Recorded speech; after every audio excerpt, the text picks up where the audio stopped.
ओम नमः शिवाय सीरियल को फुल एचडी क्वालिटी में पूरा देखने के लिए हमारे चैनल को सब्सक्राइब करें और बेल आइकन को दबाएं ताकि आपको हमारे नए नए एपिसोड्स देखने को मिलते रहें।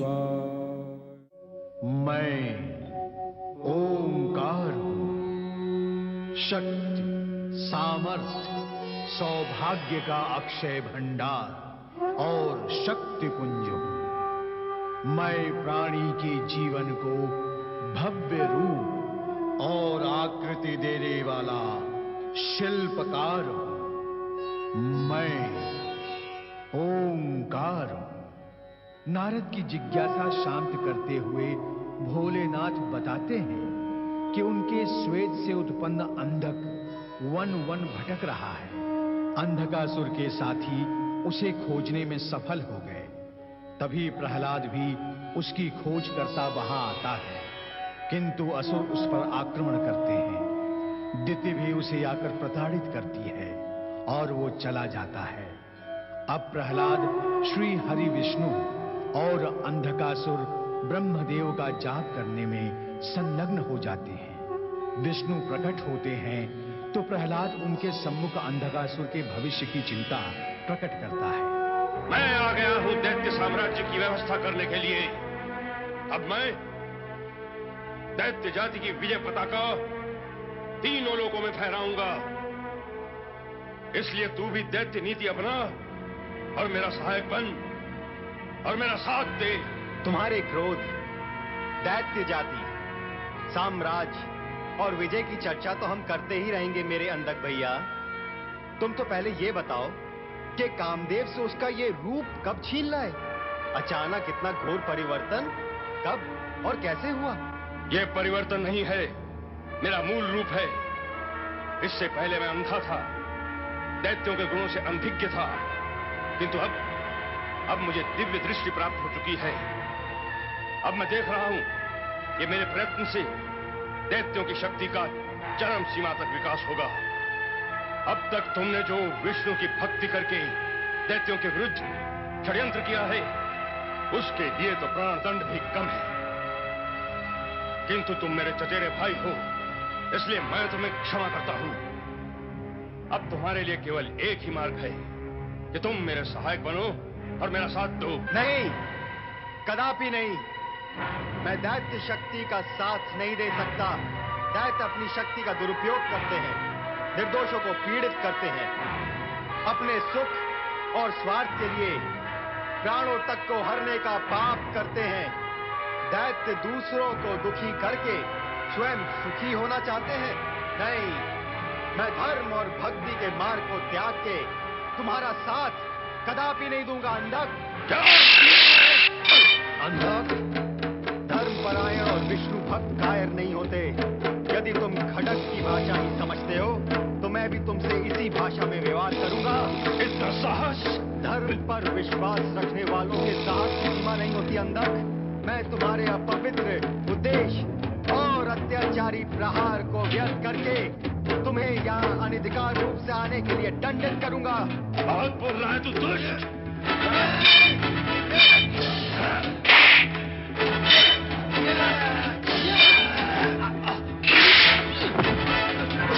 क्या पराक्रम और शौर्य पर तुम्हारा अकेले का ही अधिकार है? बोलो, बोलो कि मुझे चचेरे भाई के साथ कैसा व्यवहार करना चाहिए? प्रहलाद, तुम तो धर्म और नीति के पालक हो, भक्ति करते हो। क्या अपने चचेरे भाई का वध करना तुम्हें शोभा देगा?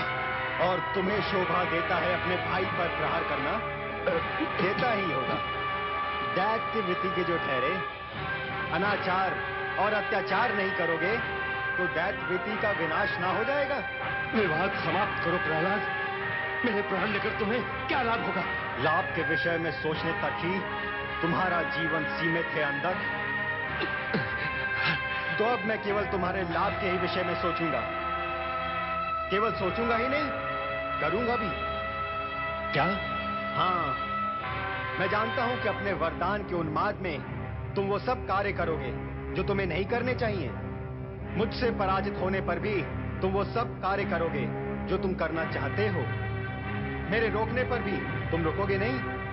इसीलिए अच्छा यही है कि मैं ये सारा राजपाट तुम्हें सौंपकर मानसिक शांति तथा भक्ति आराधना के लिए किसी एकांत स्थान की ओर चला जाऊं।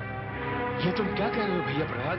किंतु जाने से पहले तुम्हें सावधान करने के लिए इतना अवश्य कहूंगा कि दैत्य शक्ति का उत्थान सदा ही पतन और सर्वनाश के लिए हुआ है। यदि तुमने दैत्य वृत्ति के कुमार को नहीं छोड़ा तो तुम्हारा पतन निश्चित है अंधक। बस मुझे इतना ही कहना है। ओम हरि हरि हरि ओम। ओम हरि हरि ओम।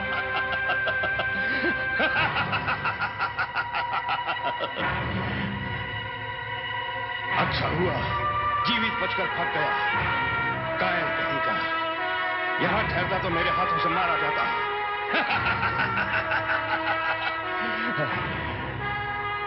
अरे दुष्टो, मेरा मुंह क्या देख रहे हो? ये मुंह तो जीवन भर देखना है। इस समय तो हमारी जय जयकार करो, जय जयकार करो।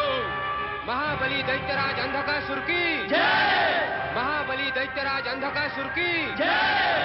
ओम हरि हरि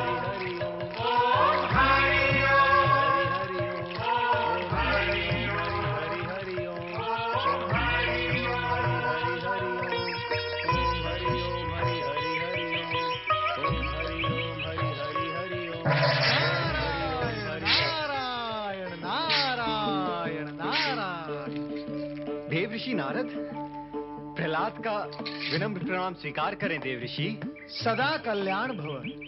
किंतु प्रहलाद, इस तपस्वी वेश में इस वन में कहां भटक रहे हो? सब कुशल मंगल तो है? हाँ देव ऋषि, सब कुशल है।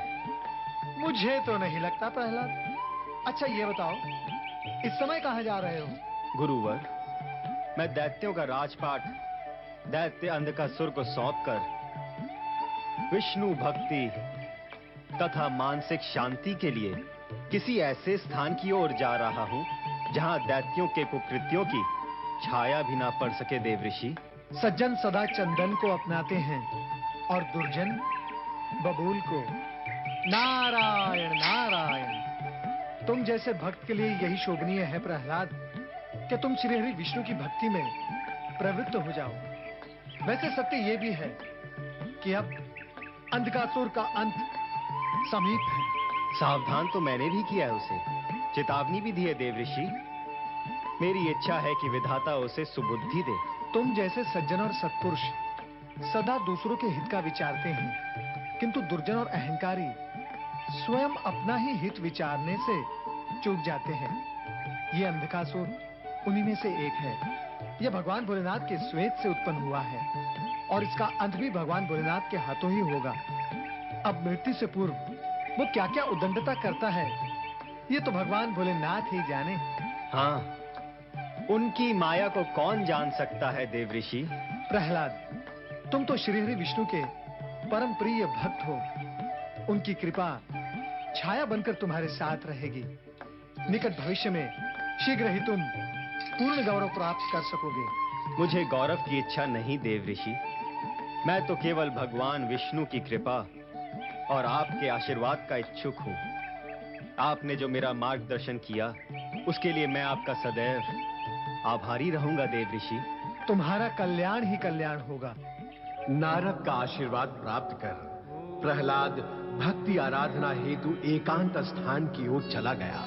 किंतु अधर्म और अनीति के मार्ग पर चल रहे अंधकासुर की एक ही मनोकामना थी कि किसी प्रकार देवराज इंद्र को मानसिक पीड़ा पहुंचाई जाए। देवराज भी सदैव कुछ ऐसे ही अघटित के घटित होने की आशंका से ग्रस्त रहते थे। क्यों होता है? सदा हमारे साथ ही क्यों होता है? सदा हमारे साथ ही ऐसा क्यों होता है देवगुरु? क्यों होता है और कैसे होता है, इस पर विचार करने का समय नहीं है देवराज। अब क्या होना चाहिए उस पर विचार करें। हमें अत्यंत सावधान रहकर स्वर्ग की रक्षा करने की आवश्यकता है, क्योंकि अंधकासुर किसी भी समय स्वर्ग लोक पर आक्रमण कर सकता है। देवगण, देवगुरु उचित कह रहे हैं। हमें राक्षसों के आक्रमण का प्रत्युत्तर देना है। महाबली अंधकासुर की जय! महाबली अंधकासुर की जय! रुक जाओ इंद्र, रुक जाओ। मुझसे युद्ध करना तुम्हारे लिए व्यर्थ होगा, क्योंकि तुम्हें पराजित होना ही है। दैत्यराज अंधकासुर, बिना युद्ध किए ही गर्व से झूम रहे हो। हाँ इंद्र, तुम भूल रहे हो, तुम्हारे ही शुभ चिंतक ब्रह्मदेव ने मुझे वरदान दिया है कि मैं देव, दानव, मानव किसी के हाथों मारा नहीं जा सकता।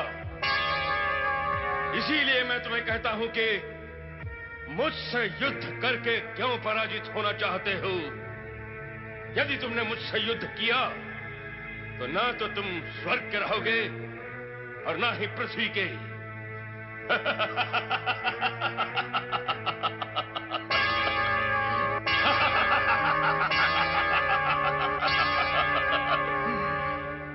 सुना है इंद्र कि स्वर्ग में सुंदर अप्सराएं रहती हैं। बोलो इंद्र, क्या हमने जो सुना है वो असत्य है? स्वर्ग में अप्सराएं नहीं रहती? हाँ, रहती है। तो कहां है? दिखाई क्यों नहीं देती? अंधकासुर स्वर्ग में तुम्हारा लटकता हुआ मुखड़ा देखने नहीं आया है, उसे तो अप्सराओं का सुंदर मुखड़ा देखना है।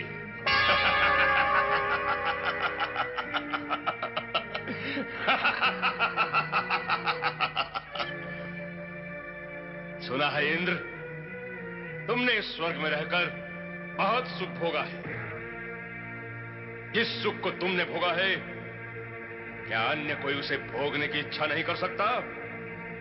और अब जब स्वर्ग पर तुम्हारा अधिकार नहीं है, तो उस सुख के न रहने पर तुम दुखी हो। किंतु इस स्वर्ग पर अधिकार प्राप्त कर लेने के पश्चात यदि हमें वो सुख प्राप्त नहीं हुआ तो हम दुखी हो जाएंगे। यदि हम दुखी हो गए तो तुम भी सुखी और सुरक्षित नहीं रह पाओगे। हाँ इंद्रदेव, इसलिए हम दोनों में हित की बात यही है कि अब तुम जाओ और अप्सराओं को बुलवाओ। असुरराज, अपनी वाणी को विराम दो। देवराज, जब असुरराज स्वयं युद्ध टालना चाहते हैं तो आप उनके साथ सहयोग करें। जैसी आपकी आज्ञा गुरुदेव। तो सुनो इंद्र, अब इस स्वर्ग सभा में अप्सराओं के साथ केवल दो प्राणी रहेंगे, इंद्र और महाबली अंधकासुर। तुम सब जाओ।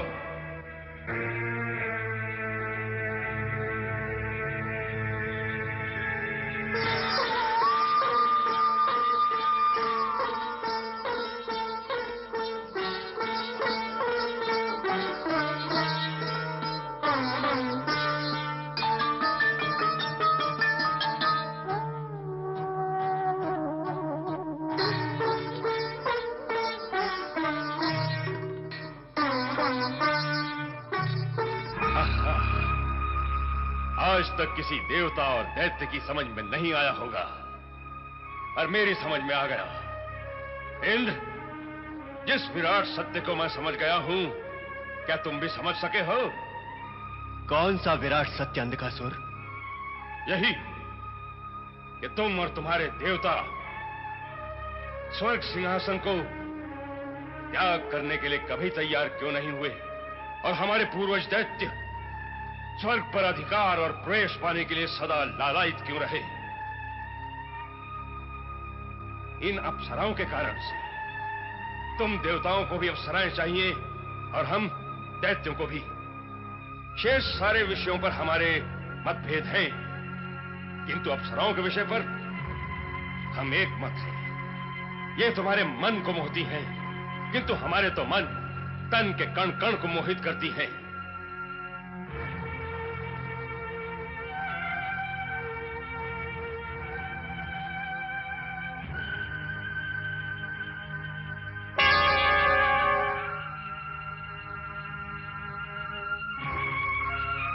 साक्षात लहराता हुआ सागर हूं।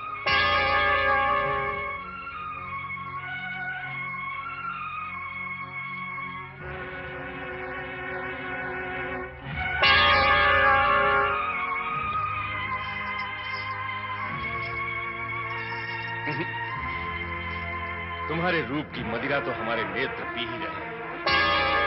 ये मृग जैसे नयन, ये लता के समान झूमती तुम्हारी ग्रीवा, इन्हें देखने के पश्चात अन्य किसी मदिरा की आवश्यकता ही नहीं रह जाती।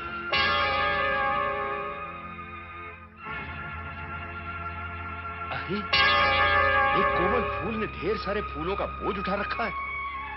ये फूल सा बदन यदि फूलों के बोझ से बेडौल हो गया तो हमारा स्वर्ग तक आना व्यर्थ हो जाएगा।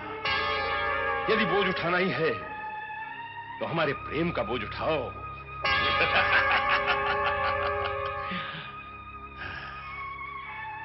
सुंदरी, तुम्हारी इस कंचन काया को देखकर इन फलों की ओर देखने की इच्छा ही नहीं करती।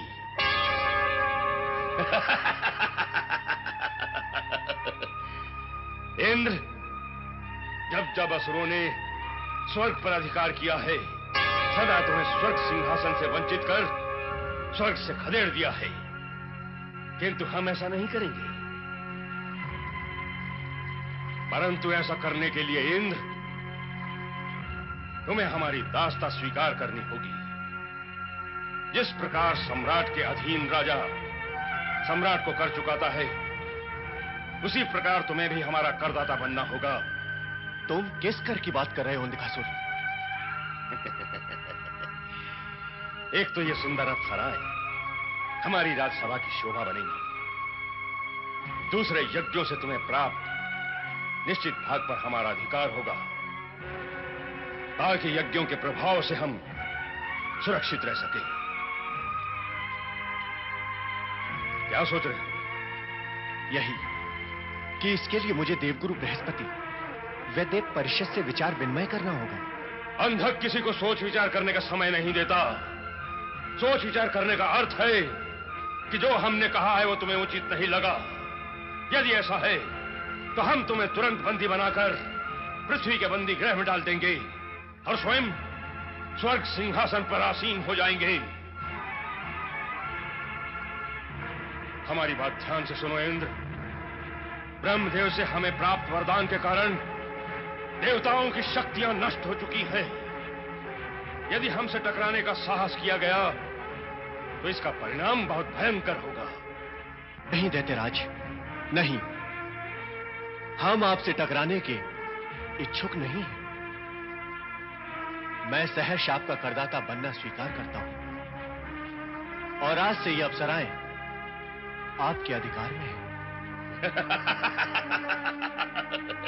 तुमने आज बुद्धिमत्ता का परिचय दिया है इंद्र। आज से ये सभी अप्सराएं हमारी दास्तां में रहेंगी।